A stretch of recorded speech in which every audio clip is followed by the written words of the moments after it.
Hello. I am over visiting my parents, just, because I'm leaving in a couple days, and I always like to come over and eat their food and, drink all their iced tea, and also, say hi and visit.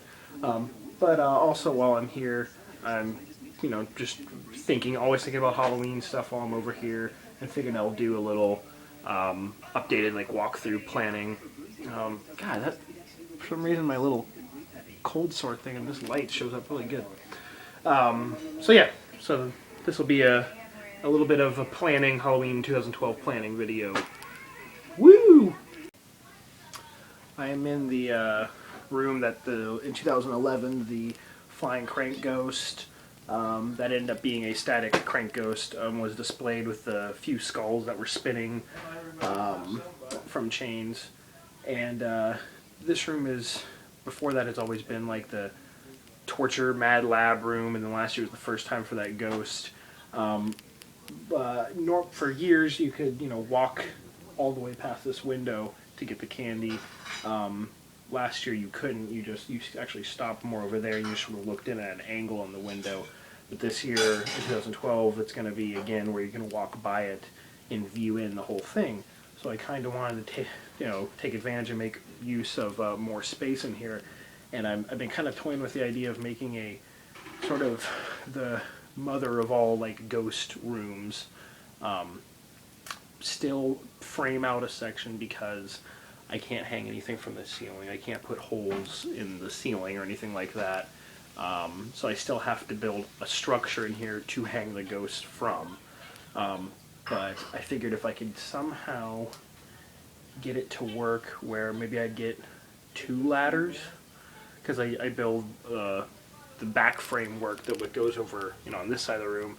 It's normally 1 ladder right in the middle with some beams coming off of it, but I might do 2 ladders and have the beams, go for more of a straight, direct angle to it to make it more of like a square, and just to give more room. It would be really tight, but I think I could probably pull another 2 feet on the back side of each corner, which would be totally enough to hang, an extra couple ghosts. It's the challenge of hanging them and at different heights and just making it look, cool and like they're supposed to be there, not like it's just a cluttered mess of a wall of ghosts. So that would be a little bit of a challenge. I'm still toying with that idea. And the other thing is I always like to have some other element in the window, hence the last year with the chains and the skulls on it, or sometimes I have little bits of fabric and stuff hanging down. So I'd do something. I'm not really quite sure. I was thinking of maybe, hanging some cheesecloth down, mixed in between it, but I threw away that idea because all the ghosts are already either made out of cheesecloth or white fabric, so I really don't need another, 5 or 10 strips of the same type of material in here. It would just confuse your eye and probably look like a jumbled mess even more. So maybe some torn shredding of the jute netting, mix with the chains hanging down. Maybe just stick with that theme and some of the skulls. We'll see. So idea for this room: full frontal full frontal view of a larger expanse of multiple ghosts. This front window last year and for the last few years has been the main ghost window. It had this is the one that had the weird ghost hanging from the ceiling with its arms going up and down, and then the rib cage ghost. They go in this window. If I was to do the full-on, extreme ghost window in the other room, I'd probably still make this a ghost window also, just because of the angle you'd view it at. If not, I'd either do maybe 1 main ghost, basically like last year was in that room, just the one big flying crank ghost with the skulls.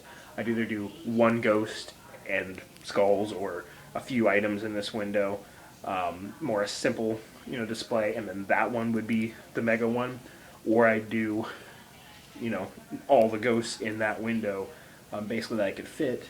And then this one would be something completely different, like the torture chamber idea that used to be in the other one, with the mummy, or the, I guess it's a mummy, but it looks more like a zombie mummy creature, and the electrocuting guy. So I'll have to see. I The only reason that's hesitant for me to do that display is because I'm gonna walk in here because they're watching some crappy TV show and talking about it way too loud.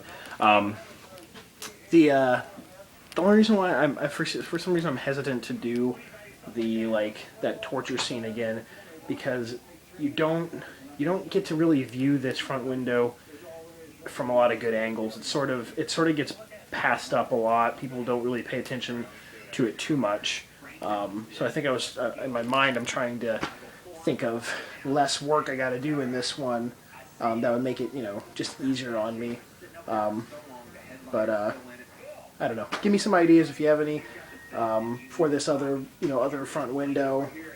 Basically, I'm trying not to have any ghosts on the outside of the house. I'm trying to get all the ghosts inside this year, since the theme out there is that not junkyard, what am I saying? Sewer, sort of shipyard wharf, just nastiness. That's the nasty zone outside. So yeah, give me some ideas. I had to capture this on film real quick.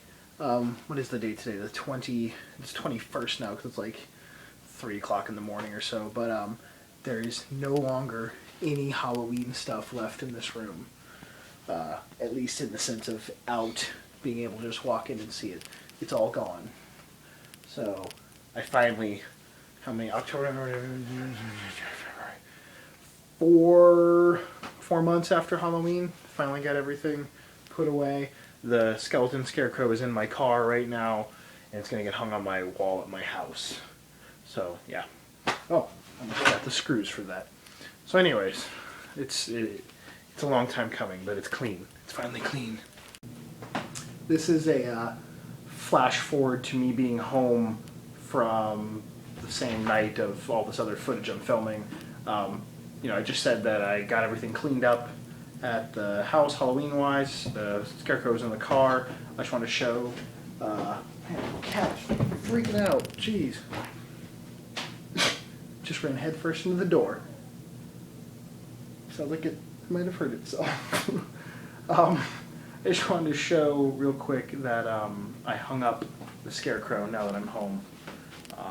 He looks nice and at home in his new spot next to another little zombie. It's right behind the front door, so it's not like bam right in your face right when you walk in, but it's sort of creepy, sneaky behind the door. So yeah, that's it. Just new resident to the house. Now back to the original vlogging. One idea that me and Katie had been talking about, I don't know, about a week ago, was when, if we ever get a chance to do the haunt in more than just the front yard, like if we ever can do it in the garage, or bring it in any aspect, like inside, we definitely like to. We were just like kind of, in the dark. We definitely like to, do that and plan around it, but this is going to be probably years and years down the road if that ever is a possibility.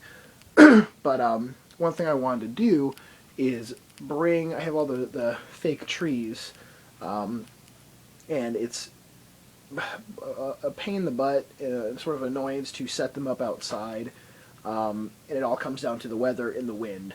But if they're in the garage, they would obviously, not have to be worried about getting wet or, wind blowing them down, and I could do sort of like a haunted forest in the garage. And we were thinking of, you'd have the display out front, like it always is, but you'd come actually in, we'd have it wind around and come into the front door, and basically come into the front door and then just do a direct path straight over to the garage door right here. Maybe do something really simple, like just a dark tunnel or a bunch of strobe lights, you know, like a strobe tunnel or something like that. Just mainly to get them in, like, because obviously I wouldn't want to. I'd lay down plywood or something so it didn't, you know, didn't ruin the carpet and track, you know, dirt and stuff in. But basically, just a straight shot into here just to get them from the front yard into the garage, and then have it wind from where I'm standing right now and sort of go, you know, back off in that way, and then just sort of loop around and come up here and have like a seam maybe up there or just something up there, and then loop back around over here. And you know, and I was thinking of maybe doing like towards the end, like it would come out the side garage door, and that would just be the end of the haunt. You'd walk out in the yard and continue on, you know, trick or treating. But I was thinking right in this area, I would build like a little shack, like a shack in the woods, and you'd enter in, you know, the front of the shack. Sorry, I have like hiccups right now. Enter in, like, you know, the front of the shack right here, and then you'd kind of go out like either, you know, side door of the shack or like a busted out wall or something, and then have a few actors in here. But I thought it'd be, you know, a good solid theme, like just do the whole garage as if you're in the woods, and obviously none of this would be in here in the sense. I mean, the kilns and stuff. But like I said, this is years and years from now, just future planning, to get some cool ideas. And it definitely helps because, you know, I have props that I don't think that I'll be using anytime soon.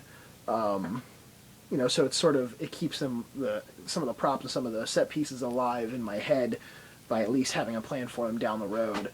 I really don't plan on using any of the trees for quite a while, because like I said, they're such a pain to set up, and all it takes is just some wind or something to have one bad night, and or just ruin them. I had to do a bunch of repairs on them the year before last to keep the branches up. And that's just, you know, how I am. I like to save all the props and keep them in as best condition as I can. You know, I'm sure I could make a bunch of new cardboard trees, but I have like 14 of them and they're 9 feet tall, so they're not easy to, you know, to remake that many of them. But that's it. You know, just a bunch of thoughts and ideas for Halloween, and as always, I can use any help and feedback from you guys. So, peace out. Talk to you later.